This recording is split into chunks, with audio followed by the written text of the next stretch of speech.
Good evening. I am so glad that I'm doing this podcast tonight and I get to do my podcast with Larissa. And I'm excited. I'm excited that this is happening because I'm going to a little birdie, um, Jessica County Executive, Jessica Fitzwater, was like, Darylyn, you need to put Larissa on your podcast. I was like, what? And the crazy part is that Larissa, we've crossed paths before. And I don't think we really knew who each other were. We just like probably were in the same circle. And then another person was like, she's my neighbor. So I was like, what? Like, Frederick is too small. So you're a very popular young lady in Frederick. And a lot of people talk about good things about you. So when people found out that you were going to be on my podcast, they were excited. And so I'm excited because I get to have cool people like yourself on my podcast. Well, I'm excited that I get to be on your cool podcast. Thank you. Thank you. And I just want to let everybody know, like, it's so cool that you're doing what you do in this arena, especially as a Black woman. And I appreciate it. I do appreciate it. And I don't know if this is gonna be therapy for me. It's the right season. Maybe Jessica knew that it was the right season for me to do it. So I thank everybody that definitely give me kudo points to having you on. And so tell me about yourself. Now that I have you on my platform, tell me about yourself. And you have this organization, Strong by Nature Wellness. Now I'm going to tell you, Yeah. I was born in '77. So when I see Strong by Nature, I'm not going to tell you what I you probably know. You probably know what I compared it to. So I was like, Strong by Nature, Naughty by Nature. Oh, that's kind of Yes.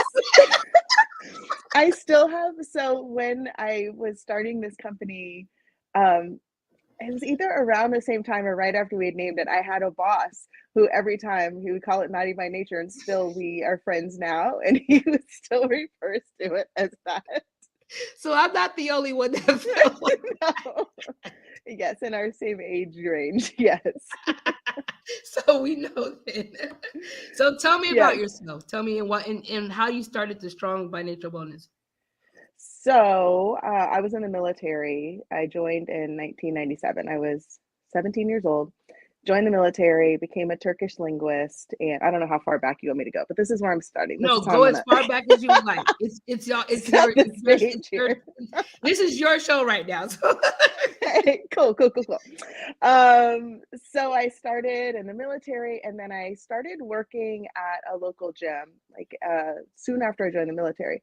Because I was a Turkish linguist, I knew that I couldn't be stationed anywhere else. So I was stationed at Fort Meade. My family was in Northern Virginia. I'm from Germany, so half my family is still in Germany. My mom was in Northern Virginia, and the rest of my family.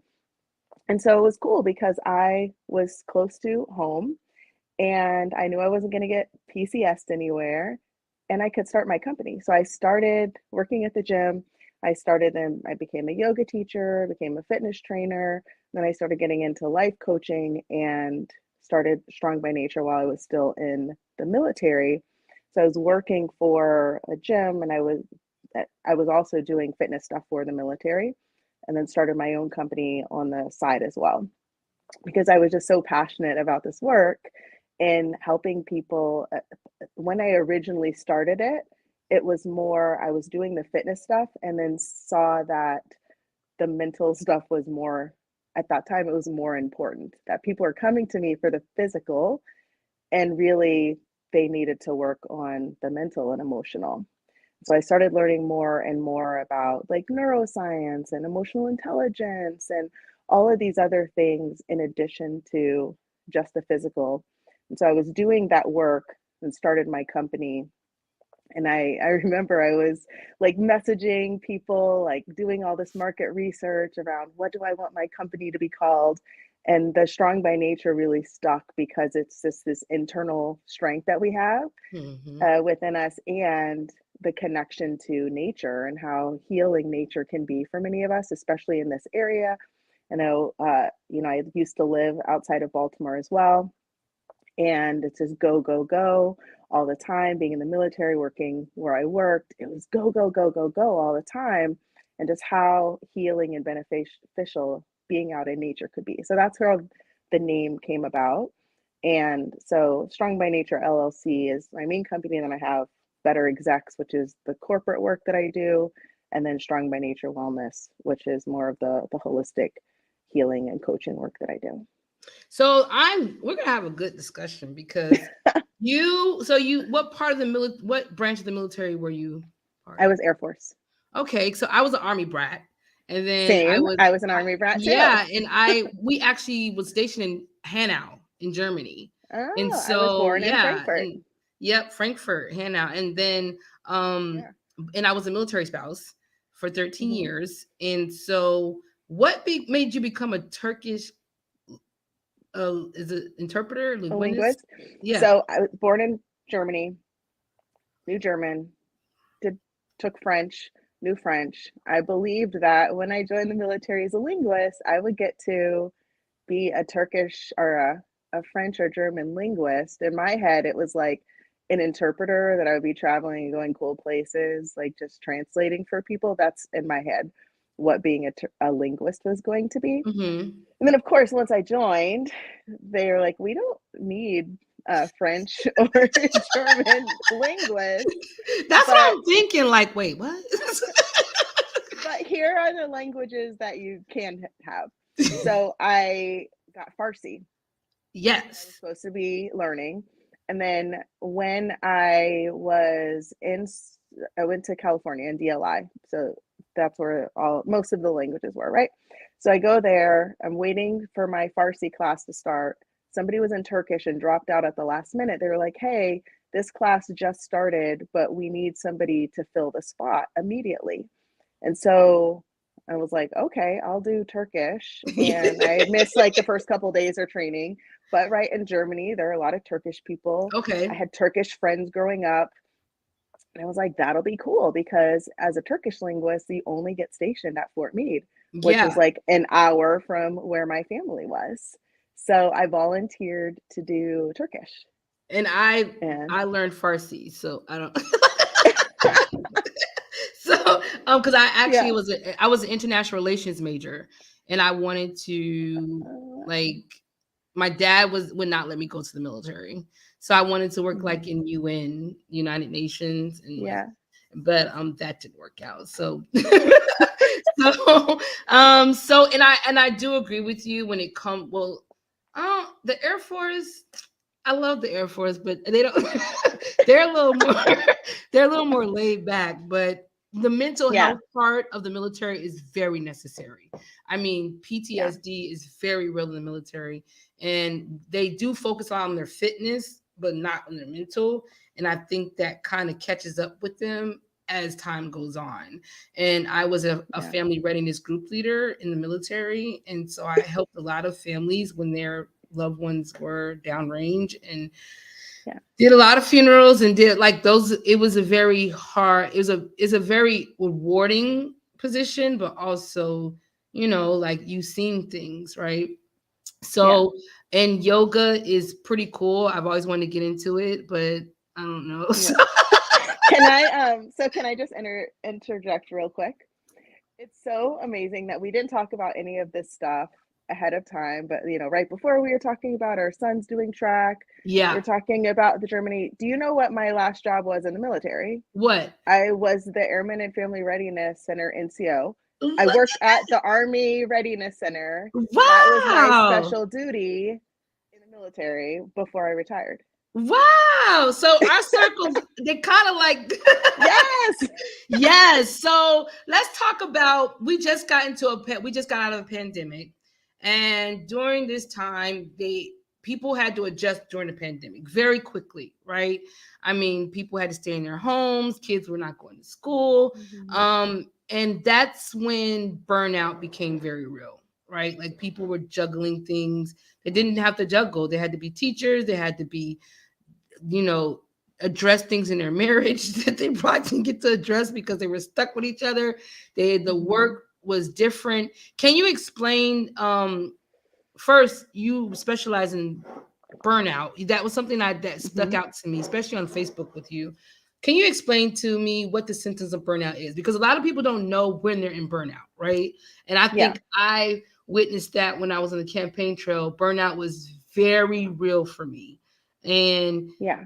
I people would come to me and say, "How are you doing this?" And I would come home and be like, "What am I doing? Why am I doing this?" And I was Yeah. burnt out. So could you tell people what burnout is and what the symptoms are? Yeah. So burnout is this chronic unmanaged stress that leads to mental, physical, emotional exhaustion. And so a lot of people talk about burnout like, oh, I'm so burnt out. Everybody's burnt out around me. So they stay in this place of exhaustion. But what happens is when you're in exhaustion for months or years, and right, it's affecting your body, it's affecting how you function. And so the biggest shifts are when we're looking at just signs of, being tired or fatigued, you're starting to get exhausted, where you might notice irritability, difficulty sleeping, headaches, more frequent illnesses, versus when we're in like full blown burnout, where you no longer are motivated to actually do the work that you're doing. So let's say you're on the campaign trail and you're exhausted, and then you get to the point where it's like, I don't even care about this anymore. Why am I even doing it? Because you have that lack of motivation, that your body isn't functioning as it was before, because you've just depleted everything in your body and you can't keep going at that pace any longer. And so when I talk about burnout, it's really like helping people recognize those signs before they actually end up in full on burnout, right? Because so many people are just in exhaustion all the time, that that's become so normalized, and then they don't do anything about it. It's like, oh, I just have to get through this thing, and then I just have to get through this thing. So they're not sleeping enough, they're not eating enough nourishing foods, they're not moving their body in healthy ways. They don't have any boundaries around like how much stuff they're saying yes to. They just keep taking more and more stuff on, and then not realizing how it's affecting your body. And then that's what leads to like that burnout, to where you can't function. People, a lot of clients start working with me after they've ended up in the hospital, Mhm. because their doctor says you cannot go on any further. Now, you had mentioned earlier that when you were in this area, it was like a constant hustle bustle. Do you think the DMV? I'm not from Maryland. I'm from Florida, Hmm. and I mean Florida's a lot like the DMV. Maybe not. Maybe not. Like I tell Yeah. people, I'm from Miami, Florida. So I tell Okay. people, when you see them, people are not working in Florida. That's everything is a facade. Like you see people there, it looks like vacation, exactly what it looks like. And people are working, but they don't work in Florida. Does that make sense? It's kind of like they do their business outside of Miami, and then it's just like lingering around. It's like, oh, let's go here during lunchtime because what do you do for work? Like, why is there so much traffic Yeah. at 2 in the afternoon? Shouldn't you be working? But it's never like that, right? But DMV area is a hustle and bustle. So, do you Yeah. feel like that in the DMV area that people are working off of burnout and because of the grind that it is every single day? I mean, I don't know if it's the cost of living, it's the cost of I mean, we're in the Hmm. government area. You have contract, you have the government, you have everything in this area. Do you feel like DMV is a constant grind in residents and they actually have to take vacations just to disconnect out of this area? How do you feel about that and how can we address it? Yeah. So a couple of things. I find that yes, this area is all about hustling and bustling. A lot of people are commuting. And going back to, I think you were asking earlier around the pandemic, or we talked about earlier, around the pandemic, people were commuting and then they stopped commuting. They're staying at home, but then there's none of that decompression time of driving. They're just home all day and not getting outside, not getting any movement, and then just being home alone, isolated, getting work done, right? So that piece of it, it's not even necessarily just the commute, but that culture that has been created around go, go, go, do more, do more, do more, so that even when they're not in their office, they still have that drive and that Mm-hmm. expectation of do more, do more. And when people are going on vacation, that people will tell me that they still are connected. They're Yeah, still working when they're on vacation because the vacation is not actually a disconnect from work.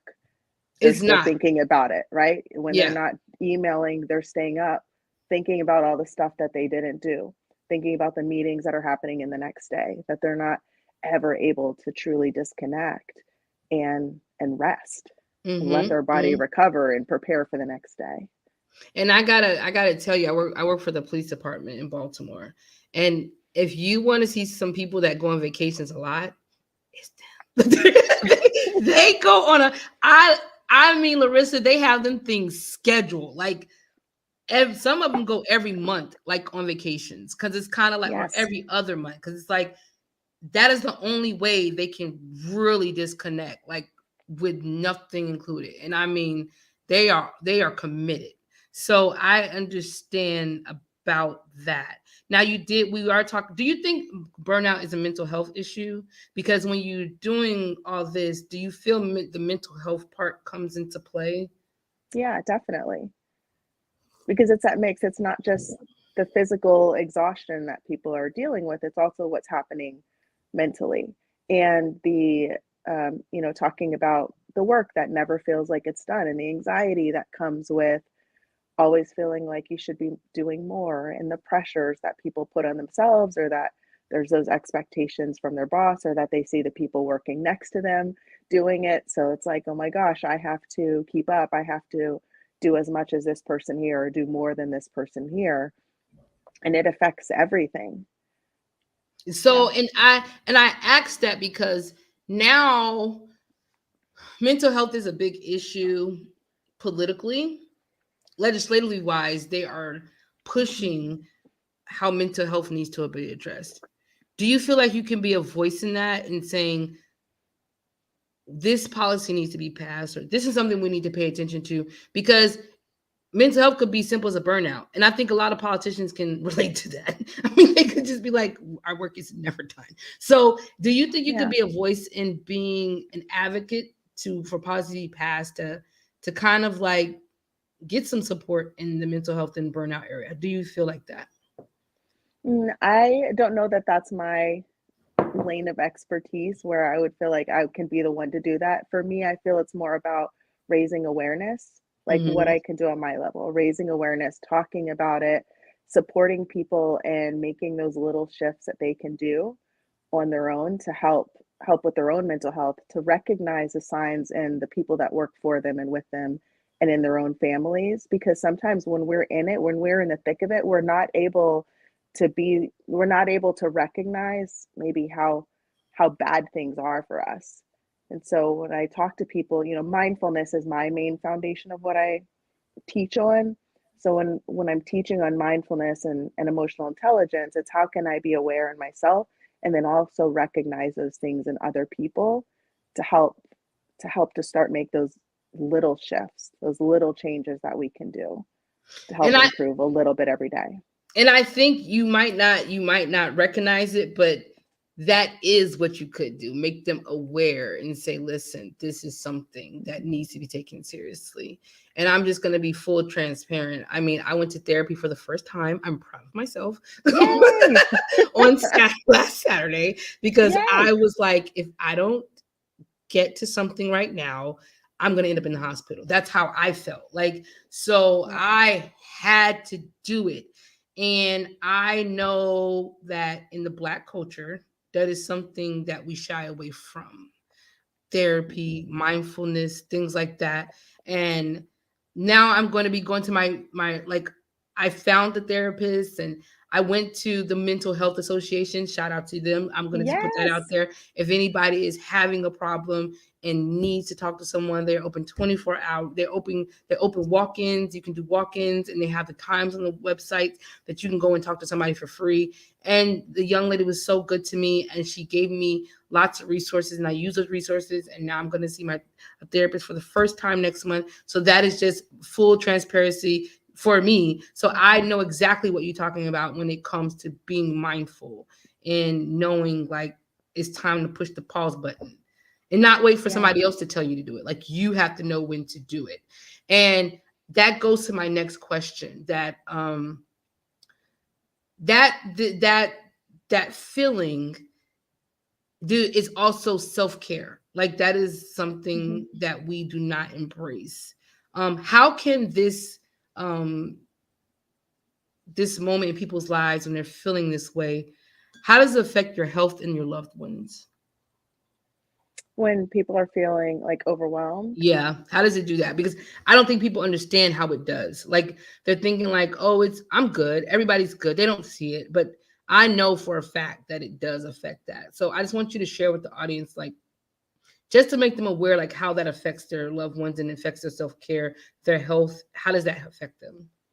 Yeah, I will answer that question in a moment, but I also just want to acknowledge you talking about mental health and you going to see a therapist and reaching out. And again, talking about in the Black community, how important that is that it becomes normalized and that we're talking about these things. And especially social media, where it sometimes gets a bad rap of like social media is bad and there's all this stuff that's negative on there, but there's also so much that's positive.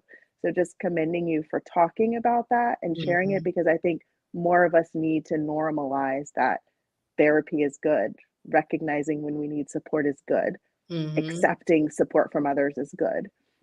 And so going back to, how does it impact our loved ones when we're looking at how we are showing up? Often things that I hear from people is my kids don't even want to be around me. My Mhm. significant other, we're arguing all the time. They're not enjoying their life. Like, my belief is that every single one of us on this planet are here for a reason and we should all be serving in some sort of way. We are here to serve others and we don't have to suffer while we're doing it.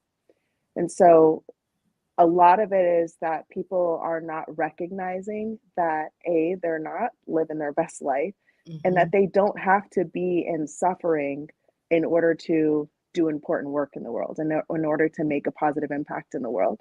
And they get stuck in this like either or thinking that, well, I'm in politics, I'm doing this work for the community. This is more important than me. This is more important than my family. Even if they're not consciously saying that, that's how they're showing up because they're putting everything and giving everything to others, neglecting themselves, and then often neglecting the people that are closest to them because they're not aware of how they're showing up for their kids, they're showing up for their significant other, not aware of how they don't have any energy left at the end of the day to talk to their kids, to talk to their significant other because they've given everything to everyone else. And how that's impacting, the family unit, how that's impacting even outside of just kids and significant others, but just the people that are closest to them because they're so focused on doing the work instead of saying it's okay for me to also take care of myself. I am also a human being that is deserving of love and care and support. And all the work that I do with people, it's around that belief that we can invest in our health and our relationships and still make a positive impact in the world instead of feeling like it's only a one thing or the other. Like there is enough time for all of those things, but we have to be able to say yes, I am worthy and deserving of joy and peace and love and all of those things. And a lot of times the belief is that others are more important And and they don't. I thank you for that. I I'm gonna put in the universe that I hope that people watch this podcast over and share it because it is so relevant to now. I mean, if you look at what Frederick's does and the people that do things in Frederick. I mean, we have some amazing people that do things in Frederick. And it's like sometimes it's overwhelming because there's so many people doing so many things. And it's like, I know what that feels like. And people be like, how do you, when do you sleep? But you don't. It's just like your mind is still like clink, clink, clink, clink, clink. And I know some people that you probably know that really need to hear that. Like, you gotta stop because it could really put you in the hospital. You gotta know when to stop. And I think, like, I sent a text to my kids today, like, I love you guys and I want to be a better person, right? Because I know that I was feeling so overwhelmed that I wasn't being the best mom. I would yell at them for no reason. They'd be like, "Why are you yelling?" Like, and it's because you are not yourself. You know what I mean? And I think it's important that the work that you do, I want people to embrace it more and just embrace what you're doing because it's so important, right? And when we talk about, we can go back in that discussion about the Black culture. I think that as Black people, it goes back from decades to decades to slavery, where that does not allow. Like, you just got to keep on pushing. Like Harriet Tubman was like, I got to get one more. It's like I got to get more. And she's probably just she wasn't even herself mentally, right? Like, it was kind of like she just had to keep pulling and keep pulling. And I think that when people see, it is Black History Month. I think when people see minority people, they feel like they're like they have this second nature in us that we just don't stop. So how do you engage the Black community to embrace self-awareness, mindfulness, the self-care? How do you engage the Black community with this?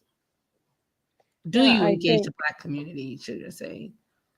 I think what you're talking about, and going back to social media, and just to be able to normalize it and to go into communities and organizations, and me and this work, like, it is predominantly white women and men, right? In the executive coaching side, and the work that I do, and in the holistic healing work that I do, there are not very many people that look like me that are doing this. And so I think it's the showing up and being visible.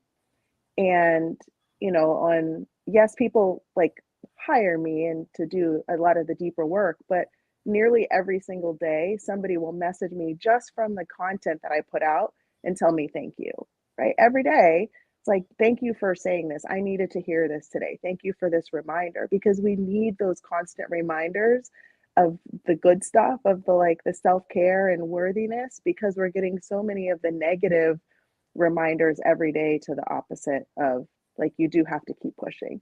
Right. And what you're talking about with people have this perception that Black people are invincible and can do more, because going back to that conversation we had earlier around burnout, to where you're not able to do the work anymore, the fact that so many people are on the verge but don't get there because they do keep pushing, they do keep showing up even when they are exhausted. They don't get to that place of, I literally can't do it anymore because I'm completely burnt out. They're just in that place of exhaustion, but still pushing and still fighting. And so when you see that all the time, when you see the people around you in that state, and you see what's happening in the world, and having to prove yourself and having to keep showing up, and it's hard to get out of that when that's all you've ever known, and that's all you ever see, and that's what feels expected of you. You don't want to be seen as lazy. You don't want to be seen as incompetent. And I think that's true. That's facts right there. I mean, I know when I said, okay, this year I'm starting my podcast and I'm going to do, I've been doing my podcast for almost 2 years. And I mean, I've had maybe 47 guests on my podcast now. And so, and I said, this time I'm going to do it different, right? Like, I don't want to I want to make it grow so I can be a ministry and talk and tell and have meaningful discussions and conversations that would really help people. Because I mean, we are in a world where it's constant go, go, go. And I think on the campaign trail, I seen that in myself and other people. It was just like you were at your ends. And I've seen candidates that look like, what? Why are you looking like you are going to fall out on this floor? And I think that Desiree Tucker, shout out to Desiree Tucker, my best friend, she was like, Terrellyn, are you okay? Like, and she was like, Terrellyn, just say no. Don't do nothing. Like, and I think that was one of the things I had to learn how to do. No, like, I don't want to do that. I don't want to go to that meeting. I don't want to go to that community event. And I have to be okay with it. And like you said, we always got to feel like we got to show up. We got to be there. We got to do this. And we have no strength. So I'm grateful that you said that. And I know that it's going to resonate with people, especially in Frederick, that we can't continue to keep moving like this because it's unhealthy, right? It's very unhealthy. Now, you say now let's talk about your organization. I did some research on your website. It's a beautiful website. And do you do hot yoga? Have you ever, is it called hot yoga? Hot yoga is a thing. It is not my thing. Okay. I just I always don't want to love try it. it just to try it. Like, I'll probably pass out because Actually, speaking of Miami, I'm pretty sure that was the first time I ever did hot yoga. There really. was a studio in the hotel that we were staying in. Yes, that was the first time. Did you Was it like when I it? was down? I went down there with a friend to do a half marathon and to run in Miami. It was a really beautiful marathon, by the way. But no, I didn't like it. I have a thing about sweat. It's weird. I love like lifting weights, going to the gym, being outside, but like the sweat of hot yoga Ugh. is like was not my thing. Yeah, that's because I ran track, right, and so I still run. Yeah. And I said on my bucket list I was going to do a marathon this year. Like, I was going to do one, but I don't like to run in the summertime because of that. Like, I don't like the sweat. Yeah. Ugh, it's just, so I run in the Yeah. winter time because you don't sweat as much. And I hate the cold. Like, it has to be perfect weather. I do not like the cold either, but I do. I mean, once you start running, you get warmed up, but you don't sweat as much because it's not hot. So, but I don't like sweat either. It's not my thing. So, but maybe I'll try. I go to Miami for I can't say it, but dang it. I hope she doesn't watch anyways. So my mother is she's having a birthday party, and I'm going to Miami in March. And I'm going to I'll probably do hot yoga there. Since you said it's there, maybe I'll find a hot yoga spot and just do it one, and I'll let you know how it went. Yeah. But I went on your website and it says that you provide different services. Can you tell me about those services? You have the one-on-one executive coaching, you have the group coaching program, the 14-day coaching and healing, and the yoga and meditation. I do meditate. I need to do it more often. Meditation is really good. That's how I start my morning. So Yes. working in Baltimore, you have to meditate. So Yeah. so Do you tell have me. to drive? Do you drive there every day? Yeah, every single day. I mean, I work in the headquarters at Baltimore Police Department. So what I do, I have to go to work every day. So, Okay. but I've been doing it for 8 years. I've been driving to Baltimore for 8 years.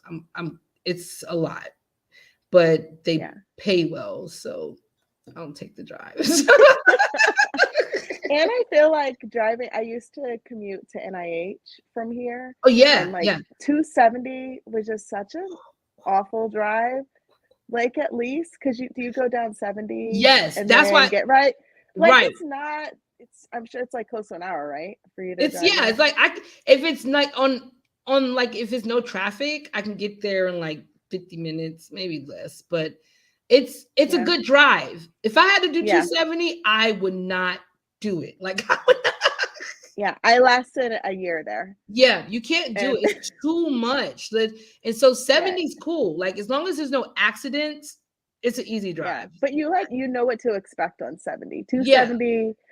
Yeah, when I started working there, I was like, I want to come in at 6:30. So if I leave at 5:30, right? Like it's cool. No, 5:30, there's already traffic. There'll be an Yeah. accident. Yeah. If you got to leave at like You just never 5:15. know what to expect. You got to leave at 5:15. Like you don't leave at if you don't leave at 5:15, you're late. Like it's a Where these mess. cars come from? It's a you never took the train? Did you take the train in? I never did.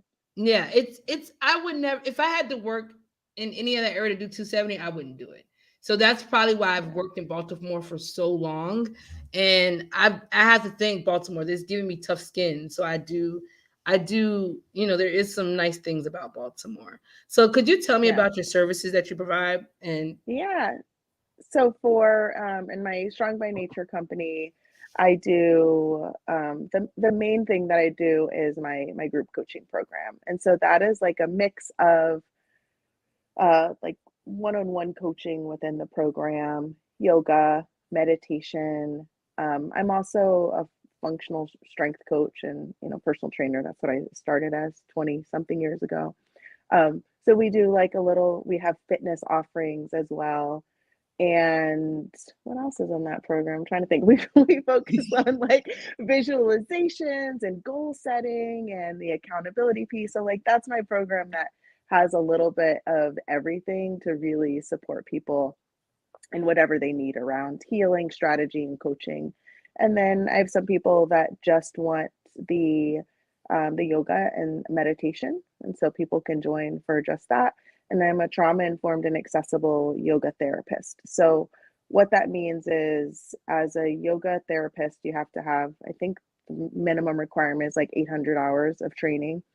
And my specialty is around like mental health and trauma as a yoga therapist. And so a lot of training in being trauma informed and trauma sensitive, so that the classes and the accessibility, so that the classes are really focused on supporting people who may know that they have experienced trauma or who may not know, but really giving people back that ownership in their own body and supporting people in connecting in with their own body so they can start to make safer choices for themselves. Because what I found in a lot of yoga classes, and that difference in being told, like, this is what you need to do, this is how your body should look, this is the angle that your knee should be in, and this is what you should be doing and feeling in this moment, versus my approach as a trauma informed and accessible yoga therapist is all of the work is around helping you connect in with you so that you can learn what's safe and what's appropriate and what's beneficial for you, instead of feeling like you have to fit in the box of what somebody else says, or that your body has to look like somebody else's body. And so I yeah, think that's really important for people to understand the difference. and Yeah, go trauma ahead. informed, that's a huge word. So I am big on being trauma informed and working in the field that I've worked in, with homeless populations, with returning citizens, with officers, with military. Being trauma Mm-hmm. informed is really important. I mean, I love Frederick, but they're really not trauma informed. I mean, I'd be Mm-mm. like, that's not trauma. So I'm like, what? You can't use that word. Like, I don't think they Yeah. understand trauma because we don't have a lot of trauma in Frederick.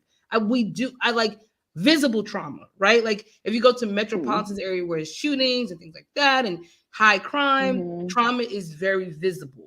But when you are in Frederick, where our crime rate is very low, people are in their own bubbles. People are just like, they don't understand what trauma informed looks like, being trauma informed. So I think that's really important that you specialize in that, because like you just it's you don't know, you never know what people go through, and those trigger Yeah. words, those the way you move, the way the atmosphere, Mm-hmm. that all plays a part in being trauma informed.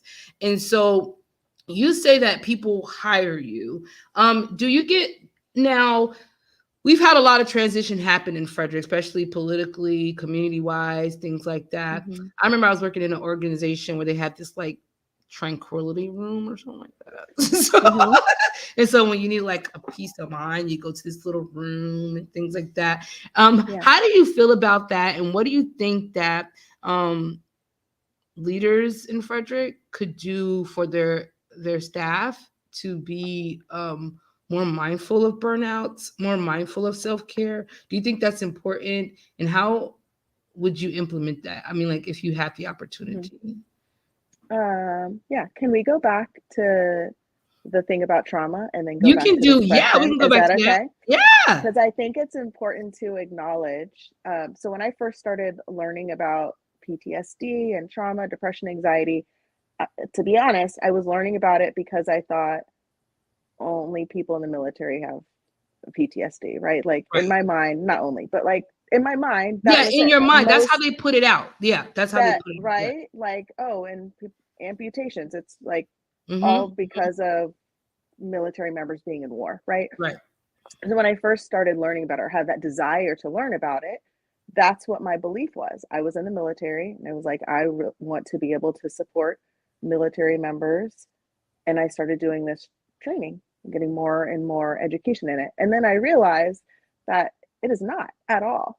And how Mm-hmm. many people have experienced traumatic events and how many people have trauma still stored in their bodies that they don't even acknowledge Mm-hmm. or that they just minimize because it's not talked about because they're right people who've experienced domestic violence who childhood trauma, like all of these things that so many people have experienced but never had a space to talk about or acknowledge how it's still stored in their body.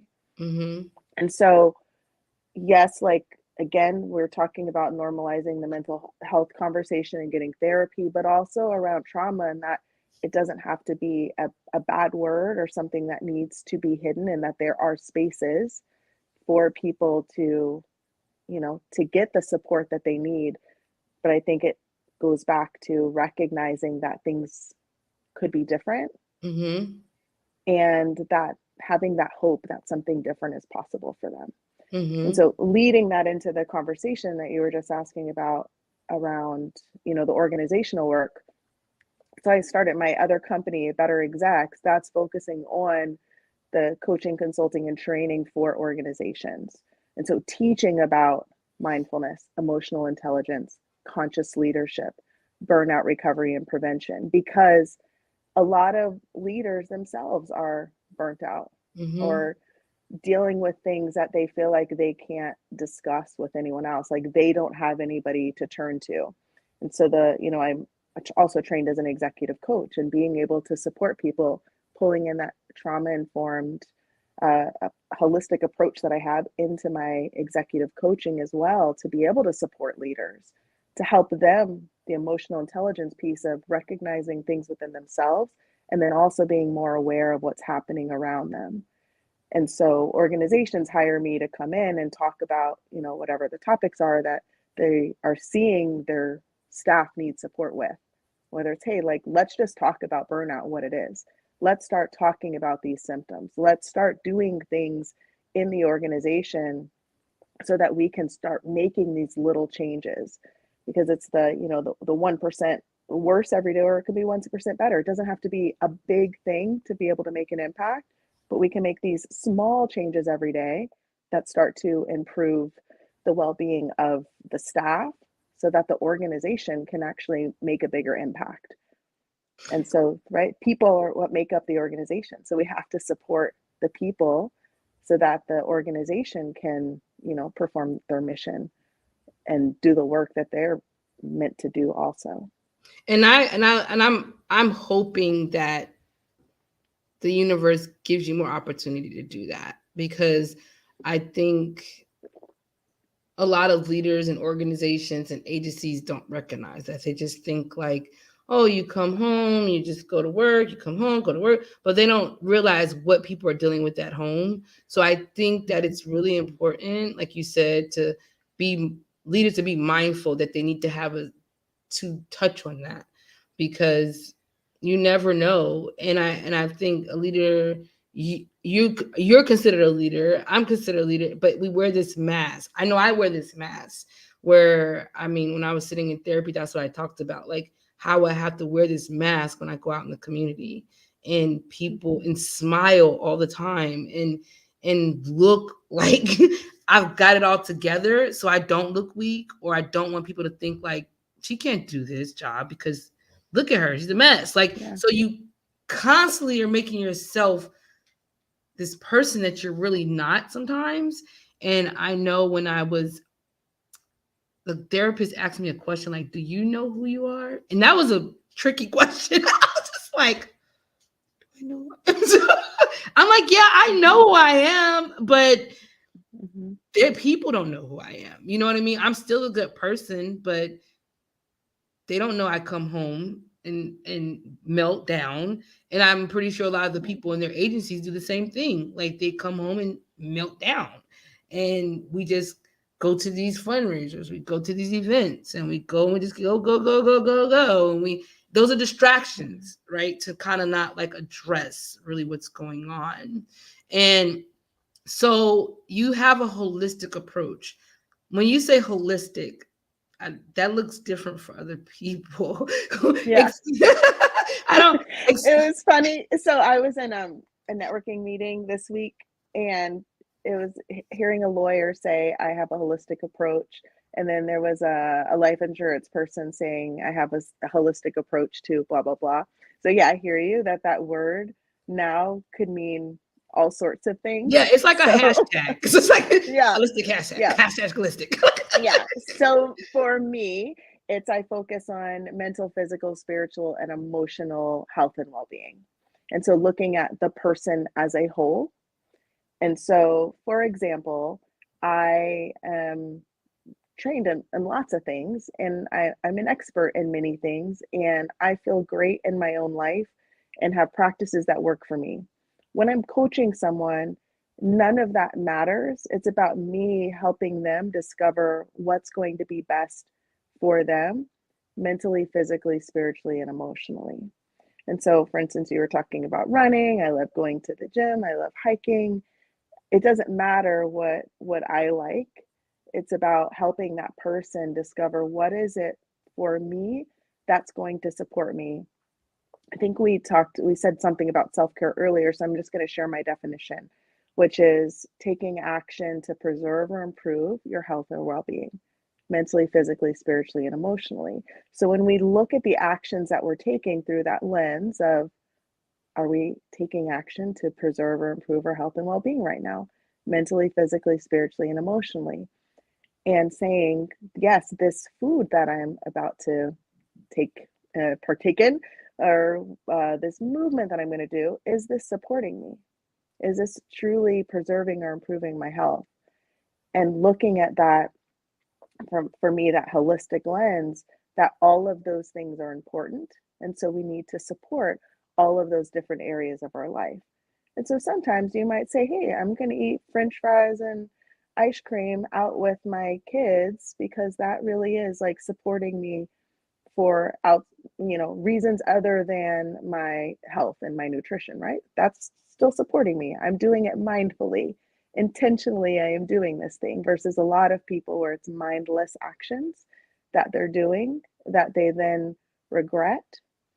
And I always say that regret in itself is not bad, but are we repeatedly doing the same thing? Are you eating French fries and ice cream every day, feeling crappy about it, beating yourself up about it, and then repeating it the next day? Or are you intentionally choosing the things in your life with this focus on, I am taking care of myself because I am worthy of being cared for, and so that I can live my purpose, so that I can make a positive impact in the world on whatever I feel called to do? And so I think for organizations and for individuals, having that clarity of what am I here for? What am I doing? Right? And I don't believe that we have to have just one purpose, but being purposeful in the things that we are doing. Right? Like if you're working at the police department and you're also running for office, those two things can be important. Or your life as a mom, those Right. things can be important. Are you being purposeful in all of those areas? And are the actions you're taking in alignment with those things that you're saying are important? And that's why I talk so much about, do you know what's important in your life? If not, you need to get clarity there. Yeah. And then once you know what's important, are the actions you're taking in alignment with that? If not, something needs to change. and Yeah, figuring out what that thing is that needs to change. yeah, and I love that you say that. I agree with that. And I think sometimes people don't understand the only way you kind of can get there is to quiet the voices. Like you got to kind of like quiet those voices to actually get yourself to that point. And I think that's where I'm at the point in my life. Like I need to quiet these voices and just be in the present. Mhm. Just be like and whatever that looks like to me, that's what I need to do. Now, I know that Larisa, you help other people and you do things for yourself. Um Mhm. but I know probably that journey wasn't easy. And so what advice, life advice, can you give to people through your journey of how to be mindful, self-care, and prevent burnout? What advices what could you give? Hmm. Get clarity on why it's important. Why is it important for you to show up as your best self at work and with your family and out in the community? Like, get that clarity and don't be afraid of asking for support. Like, I know that I've had a really privileged life. I grew up with a lot of love. Like, even though my parents were divorced, I had two great families. I have a great life. And a lot of that came easy for me, right? I know that there's stuff that I am just lucky and I didn't have to work for. And there are a lot of things that I had to go through trial and error and I had to Yeah. figure things out and I Yeah. had to make those mistakes, right? And I don't look back in life and say, I wish I would have done anything differently because it's helped me to get to where I am now. But as a piece of advice for other people is don't wait so long to get support. Like I do not believe that any one of us is meant to do it alone. Like we all have our own strengths and gifts and we are all meant to be together and rise together. And that means that we don't need to figure out all the different things in our life in order to be successful. We just have to know the right people. We have to allow the right people to support us on our journey, whether that's hiring a therapist or hiring an assistant in your business or hiring somebody to clean your house, like all of these different things that a lot of people feel like they're supposed to do it on their own, that they're weak if they need help, or that they're a failure if they have to ask for support. Like that would be the main thing that I would say for people. Like know what's important for you and then know that getting support is not weakness. We all need to be supported no matter what role we have, no matter how intelligent or experienced we are. We all need support in some kind of way for us to truly be our best self, for us to truly show up in the way that we want. We Yeah. can't do it alone. And this discussion is so good and the time is getting so close, but I have two other questions. So, and I know you said that you had a great childhood. Mental health is big. Kids are definitely struggling more than they used to before. Do you provide services for kids, and how do you recognize that the kids are suffering a lot more, and how do you address that? Um, I used to, and I don't now. Mm-hmm. And I will say that for me, one of the things that I had to recognize is like how I can really stay in my zone of genius and make the most impact. I used to work with seniors, I used to work with kids. I had all these different things that I loved doing because I see a need for it. But I recognize that for me, I make the most impact with impact makers, Mm-hmm. with entrepreneurs, leaders, executives, people that have a big that their what we do together can expand out into other people in different ways. Not that that's not the same for children or seniors, it's just not who I work with now. And I will say yes, I see that there's definitely a need for children, right? My son is in track. We just hired him a high performance coach, like to help with the mental aspects of it, not because there's anything wrong now, but because I want him to have those foundational tools before something becomes wrong. And I Mm-hmm. think that prevention is what I preach. And I also want to practice it for my own kids, that they know that it's okay to get support and that they're learning those tools. Yes, get support when you need it, when you notice you're struggling, but also you can get support for things before you're actually struggling. And Mm-hmm. so teaching them the tools early on. And so that's what I try to do with my kids. And now my son is 16 and I said, let's have somebody else talk to him. So it's not just coming from me. And so helping him in that way specifically, right? Like I didn't tell him this, but for mental health, I Yeah. don't want him Yeah. to, have a bad track meet Mm-hmm. or get his heart broken or something and not know how to deal with that.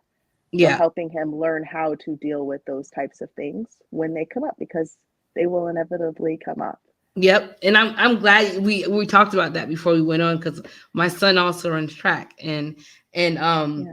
I'm glad that you're teaching him that now because I mean my son's been in sports since he was 8, and I mean he played lacrosse for a long time, and he had to learn, and I wish I would have been more proactive and did that and saying okay we need to get to that spot where you need to have someone else talk to you about your mental and things like that because sports can be very challenging mentally and I mean and Yeah. track is an individual sport like it's all on you especially if you're like running 100 or 300 or a relay race it's you and if you don't make it it could be mentally on you and I've seen that with my son right like I've seen that where he struggles with it and he works harder and harder and harder and it's like I've got to be better and better and better. And I mean, he's a great runner. But I'm glad that you're being proactive and not reactive. And I think that's what a lot of parents do. And a lot of us do it. Let's be proactive and reactive. And now when it's reactive, now it's just kind of like all out of control now. And it's kind of hard to reel it back Yeah. in. And I know I made that conscious decision last week that I said, my son is about to go to college. He's a senior now. And I'm going to make sure that he gets some mental help in talking to a therapist before he goes to college and hope that he will continue that path when he goes to college because I won't be there, right? You want your child to be safe and I want him to understand that talking to a therapist and talking to someone is it's okay because you need to be mentally strong when you go away from your family to go to college and you're by yourself and you got to be strong. And so that's what I'm going to do for him before he leaves and say, listen, we got to go. It's just you and that person. And, I'm going to step aside and let you do what you need to do to be a successful young man when you go away and leave under my care into the real world. So Yes. that goes to my next question of what is one quote that you hold near and dear to you, um, and that helps you through? What's the one quote? I'm gonna put this on my Hmm. website. So I'm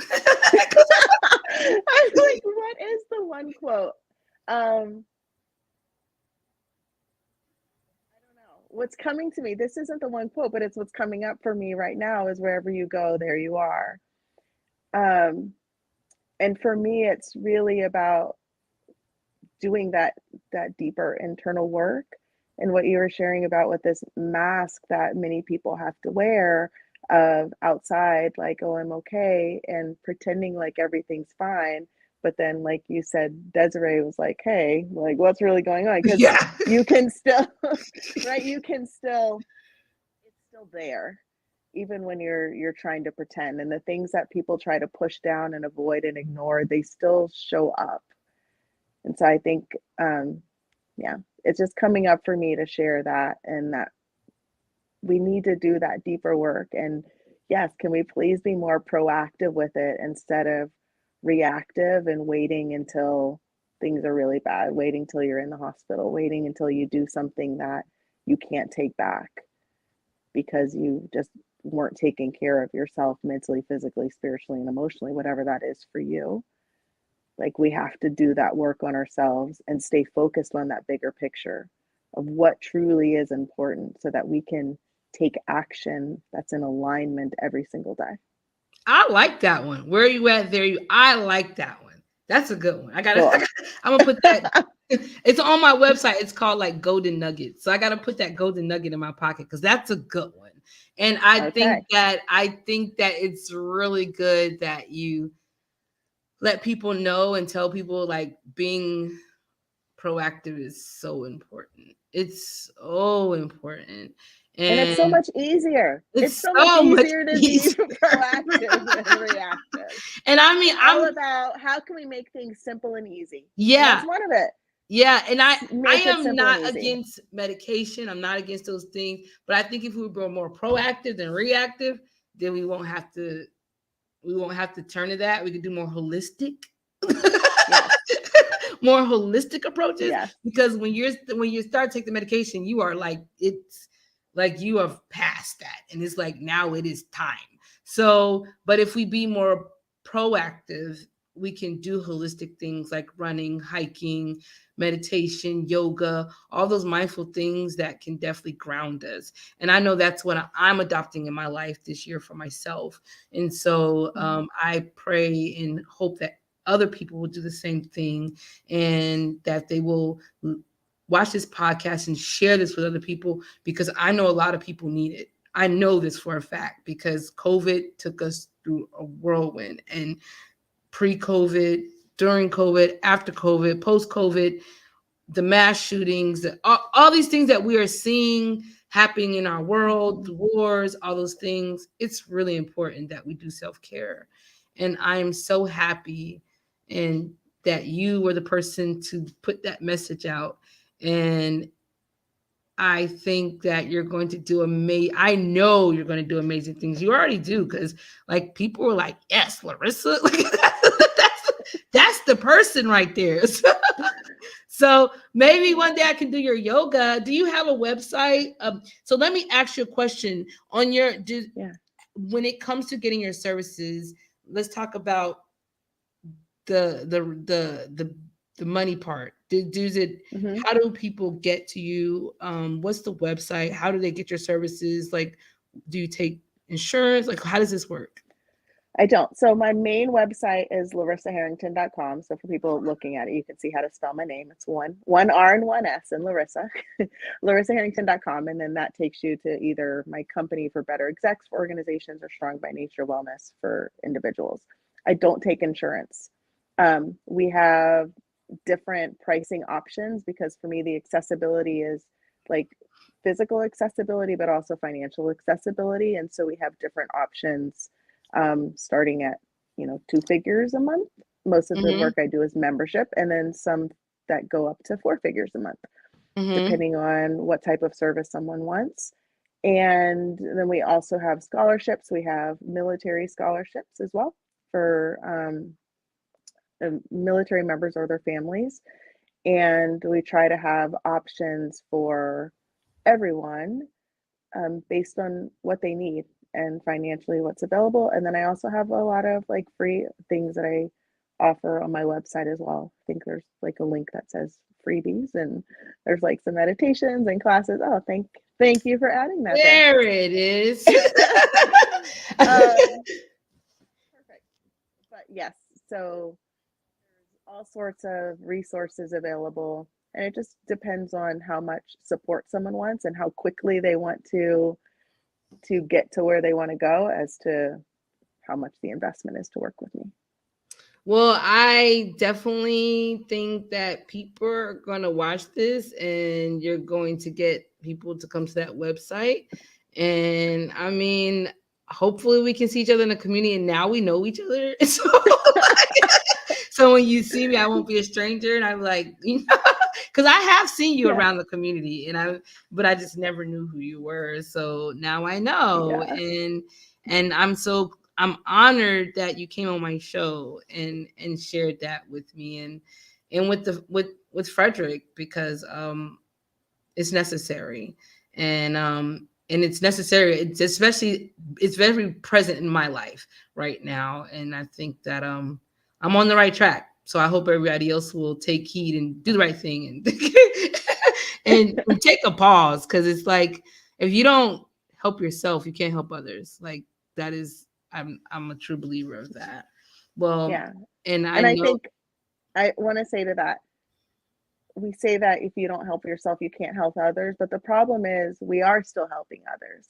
Yeah. So we're just not able to help as many people as we could if we were taking care of ourselves, or we're not able to show up as Yeah. authentically and impactfully as we could if we were taking care of ourselves. Because the problem is people aren't taking care of themselves, and they're still doing so much for the community and for other people. So they get like addicted to that, Mm-hmm. like that feeling, and people praising them and applauding them and saying you Yeah. do so much. Right. So People are like that. It's yeah. like that's what makes Yeah. them go. It's like, Yeah. I mean, I actually had someone say to me, like, where are you? What are you doing? Why are you not in the community? I was like, I don't think it's time right now. They're like, but that's where you're supposed to be. I'm like, is it though? Like, Yeah. is it where I'm supposed to be? So I definitely think it's good. You know what I mean? And to say to that we still help people. We are having our Seize the Roots performance at Weinberg. And I hope that you bring your son to come see it. I mean, we're definitely selling tickets for Black History Month. So I just want people to know about that. And Larisa, I hope you and your family will come see these 30 youth. 30 of the youth in FCPS, they're all FCPS students, and they're going to come perform on the Weinberg stage. And it's amazing what these kids have done. When is it? It's on Monday, the 20th. Is it President's Day? Is that what today it is? Oh, Yeah. I'll be out of town, but I can share information out Yeah, about that. please do. I will definitely share it, and please share it. But we and I hope that people will just pour into your mission and your ministry, or your great work you're doing. And I might sign up for some yoga since it's not hot yoga. And I will also say it's all virtual. So when it is COVID virtual, started, really. I switched it to virtual, and so I stayed virtually because people can be busy and still Really? like do a session in between meetings. Yeah. Do you do it? So it's no classes in person? I don't do any in-person classes unless it's an organization that hires me to come in and teach in person. Everything else I do is virtual. You know what? I like that idea, but I'm gonna be honest. If I do it virtually, I'll be distracted. I will probably my kids, my dog walk around, our kids walk around like, oh. So, I have people that do it and from their offices and whatever. Okay. But yeah. Okay, you know what? That might be an idea then. I might have to do it from my office. I don't know. My boss might walk in and be like, what? Why are you doing the downward dog? Or be like, oh, I need to do some of that too. Maybe, I don't know. Maybe they'll be like, well, can all of us do it? They need to do it. I don't know. Tell them to hire me to come do a class for them. You know what? I will, and they will do it too. I promise you they will. They always, we have this health and wellness department, and so they always are trying. Yeah, no, I'm gonna pass your information on, because they always are looking for people to come work with the police department and get them to ask them or to help officers, and they're all about mindfulness and holistic and getting. That's amazing. Yeah, and maybe Chief Lando, shout out Chief Lando, you can use Larisa. Come work with the police department, because he's all about wellness for the officers. So maybe Chief Lando, somebody will be like, she said your name and you need to do this. So he's a good guy. Yes, Chief Lando. Jessica, County Jacqueline Fitzwater, use her because you're the one that offered it. So I wanted to make sure that your staff is okay. You guys, I love you. Larisa, love you for coming on my show. Thank you so much. And many blessings to you. Thank you for all the work you're doing. And for continuing to show up, and your vulnerability and sharing what you're going through as well is so helpful for other people. So thank you for sharing that. Thank you. I think it's time, because people will need to know, like, I'm human. Like, everybody's human, and we have our moments. So I think it'll be helpful. So thank you so much, and many blessings. Thank you. Thank you.